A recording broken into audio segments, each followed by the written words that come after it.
Hello YouTuber family, કેમ છો? સૌને ગુડ મોર્નિંગ. જય શ્રી કૃષ્ણ. કાલે રાત્રે 12 વાગ્યા મેં એક સબસ્ક્રાઈબરનો ફોન આવ્યો પોર્ટુગલથી. પોર્ટુગલ કોનો? બેન છે આ પેલા દાબેલી મસાલાવાળા. એની પહેલા 11 વાગે ફોન આવ્યો કસ્ટમરનો. મને લાગ્યું કે આ કોઈ કસ્ટમર જ હશે. 12 વાગે જો કે આમનો વોટ્સઅપ કોલિંગ હતો એટલે મને ઘણી બધી વિશ્વાસ હતો કે સબસ્ક્રાઈબરનો જ ફોન છે. ઉપાડી લીધું, વાત કરી. અને વાત કરવાની જે મજા આવે ને ભાઈ, એમાં ખાસ કરીને જે ઇન્ડિયાની બહાર રહેતા હોય ને એમની સાથે જે ગુજરાતીમાં વાત કરવાની જે મજા છે ને કંઈક અલગ છે. એ હજુ ઇન્ડિયામાં રહેતા નથી, મતલબ એવું કીધું કે આયા નથી એવું કહેતા હતા મને. બરાબર, એ બહારના જ છે. ફોટામાં એ બહારના જ લાગે છે. ક્યાંથી ફોટામાં? ફોટા મોકલ્યો જ નથી ક્યાંથી? એ અંદર મેસેજ કર્યો ને એમાં બતાવો તો જો એ જોયું કમેન્ટમાં. બેન છે ને એક, હા. એ જે 48-50 વર્ષની. વધારે મેં વાત કરી પણ મને મમ્મીથી પણ વધારે એજ મને લાગી. બરાબર, જે મજા આવે મને કે અમારે વસ્તુ જોવો તમે પૈસા પાલા બાપા કાંઈ પૈસા જોતા નહીં. તમે અમારા સાથે વસ્તુ મંગાવો અમને આનંદ થાય છે.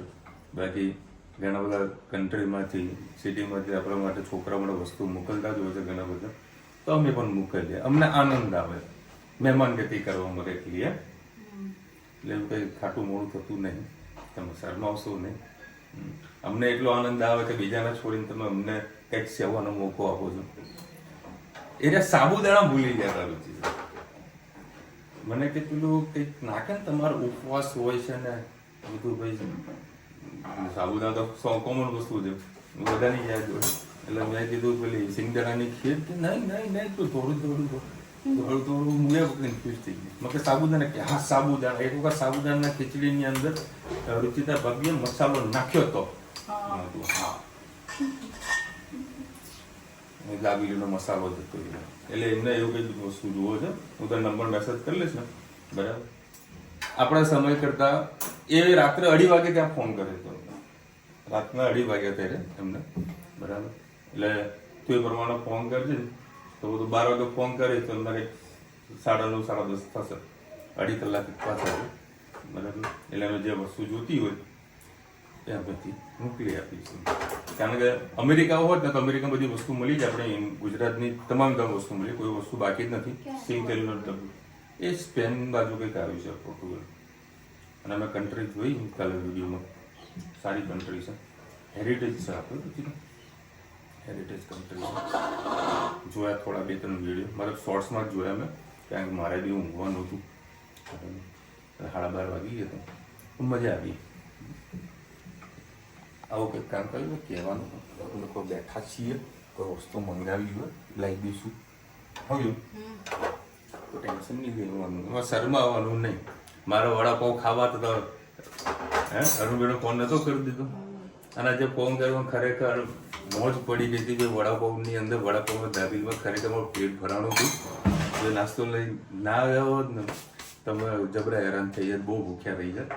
બાકી જે વડાપાઉંના પછી દાબેલી જે ખાવા મળી અને પછી જે મારા કામે વળગ્યા હતા રાતના 11 સુધી, ફેરની વાત કરું છું, મજા આવી ગઈ. એટલે આવું ઘરના હોય ને તમે બંદાસ કહી દેવાનું, કોઈ શરમ નહીં રાખવાની. જે વસ્તુ મંગાવી અમે મોકલાવી દઈશું. અને દાબેલીનો મસાલો છે, બીજું કંઈ મંગાવવાનું હોય તો ભેગું કહી દેજો. શું કીધું? જેમનો મસાલો કોને? હા, એ તો તું ફોન પર વાત કરી લેજે ને.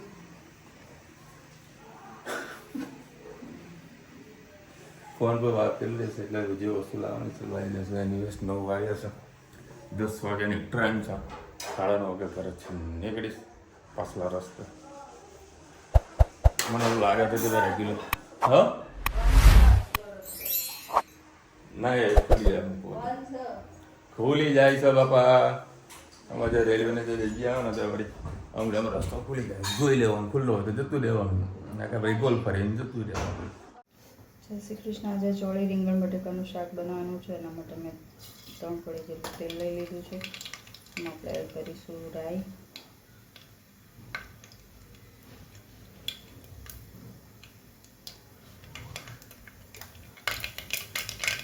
જીરું,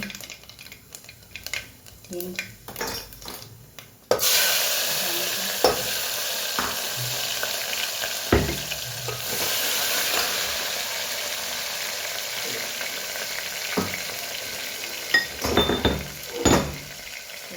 વાટેલું લસણ અને મરચું,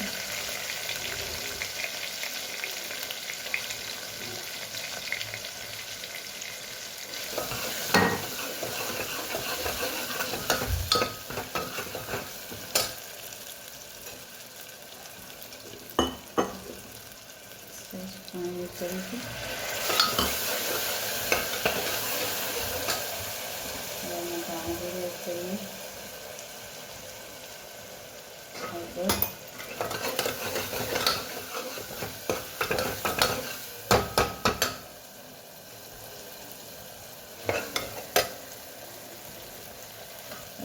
સાથે શાક પણ એડ કરી દઈએ.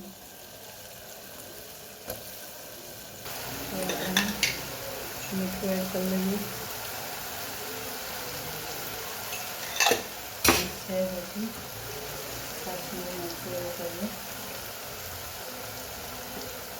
મરચું એડ કરી સરસ મિક્સ કરી લઈએ.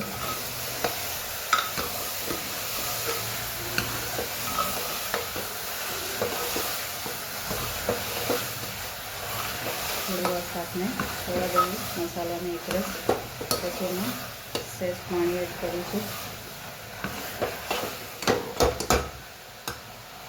શાકનો સરસ મસાલો થઈ ગયો છે. દાણા એડ કરી દઈએ.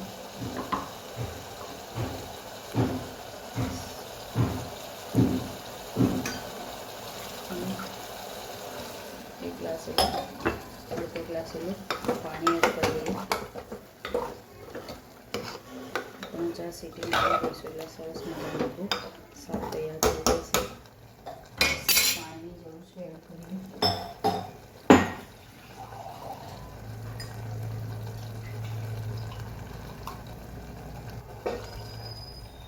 બસ હવે 3 સીટી મારીએ એટલે સરસ મજાનું ચોળી બટાકાનું શાક તૈયાર. ચલાવો જોઈ જશે.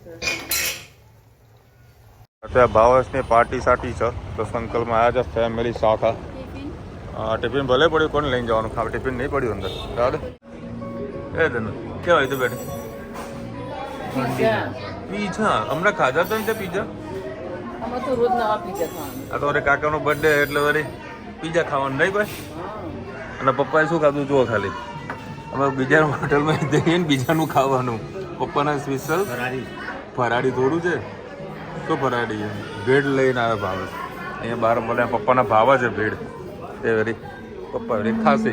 અને તારે શું ખાવાનું? હા તો આમાં જો મારા ગોળદાનું ટિફિન પડ્યું ને એમાં પડ્યું હોય.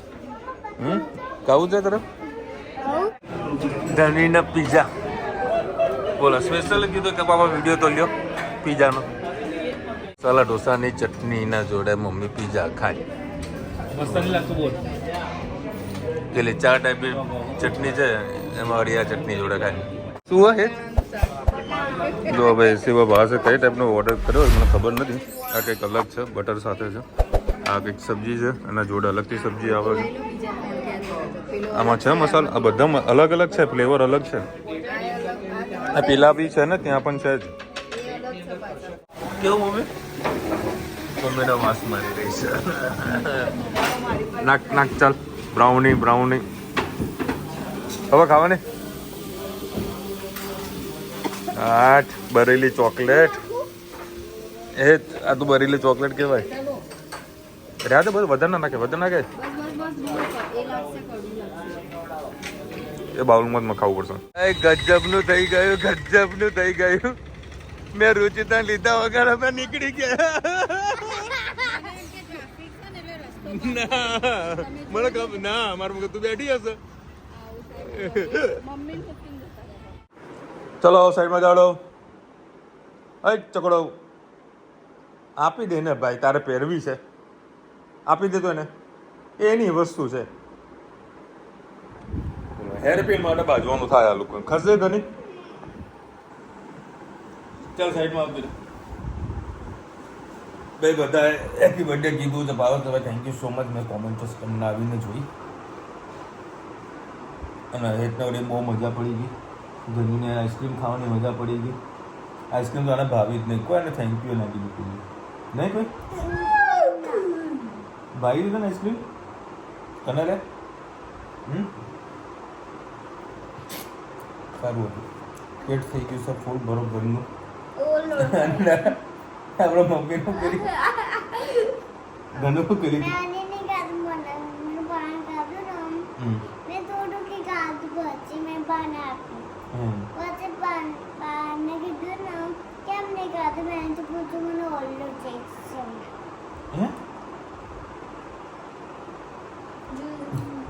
तुम्हारा मोड़ कर रुचि बेच गई वो नहीं बैठी तो इसके पापा मम्मा ने लेवा नहीं तो पाછી यू टर्न मारी निकल मम्मी ने भूली जातो હું કોણ ઊંઘ છે સાડા 10 વાગ્યા ભાઈ ઊંઘવાનું કરો છો. ગાયત્રીભાઈની કોમેન્ટ છે વિશાલભાઈ આવી હિંમત ના કરો બેન કરે એવું હતું. આજે તમે નહીં માનો મારા સાબરમતીથી મેટ્રોમાં બેસવાનું હતું ને ખાલી મારું કાર્ડ એક અપડેટ કરવાનું મેં રિચાર્જ કર્યું તો અપડેટ કરાવવું પડે બરાબર. તો એમાં ને એમાં મારા 30 થી 40 સેકન્ડની અંદર મારી મેટ્રો તો થઈ. હવે એ મેટ્રો એટલે મિનિમમ 10 મિનિટનું મારે વેઇટિંગ કરવું પડે.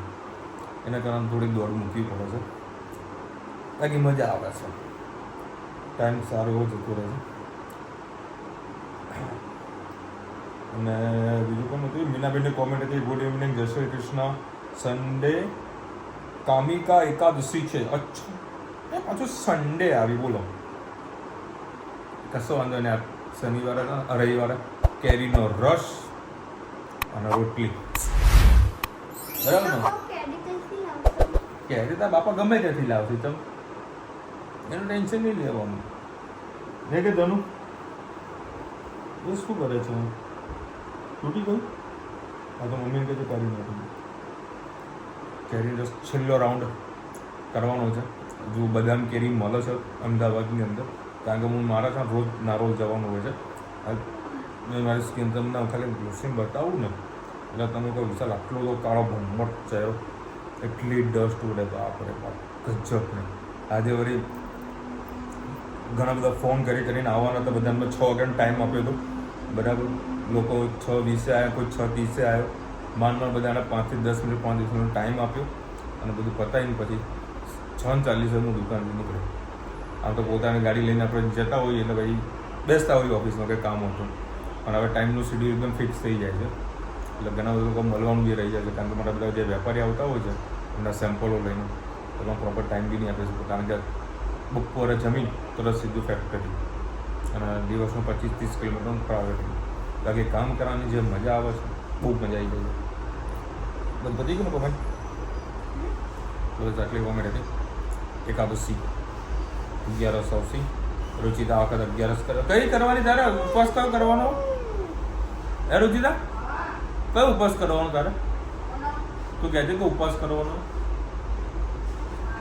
હા હા જીવંતિકા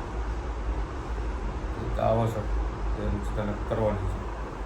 ચલો ભાઈ ચલો મળીશું નવા વિડીયો સાથે નવા મોજ મસ્તી સાથે. ત્યાં સુધી અમને પૂરા જય હિન્દ ભારત માતા કી જય. વિડીયો ગમે તો ફટાફટ લાઈક કરો શેર કરો સબસ્ક્રાઈબ કરવાનું ભૂલતા નહીં. રાધે રાધે.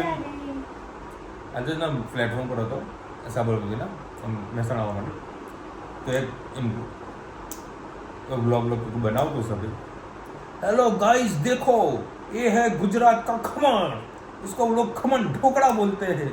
अल्लाह में 1-2 हाथ वाग्या सर आ खमण ढोकड़ा ना खवाय ને બીમાર પડે.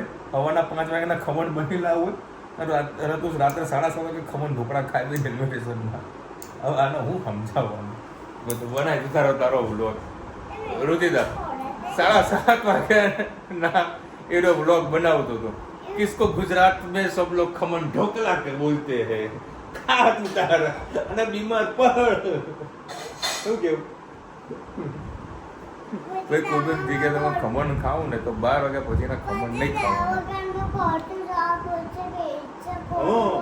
પૈસા ખોટા પૈસા બગાડવાના હે પણ ધનુનું બધી ખબર છે હે ને પોતે એને અપ્લાય નહીં કરવાનું નહીં કોઈ પાપા ગમે તેટલું બોલે ને મેં ના પડી આઈસ્ક્રીમ ના ખાધી ના મારે ખાવી છે ખાધી ને ચોકલેટ વાળી શાંતિ તો હોઈ જજો હો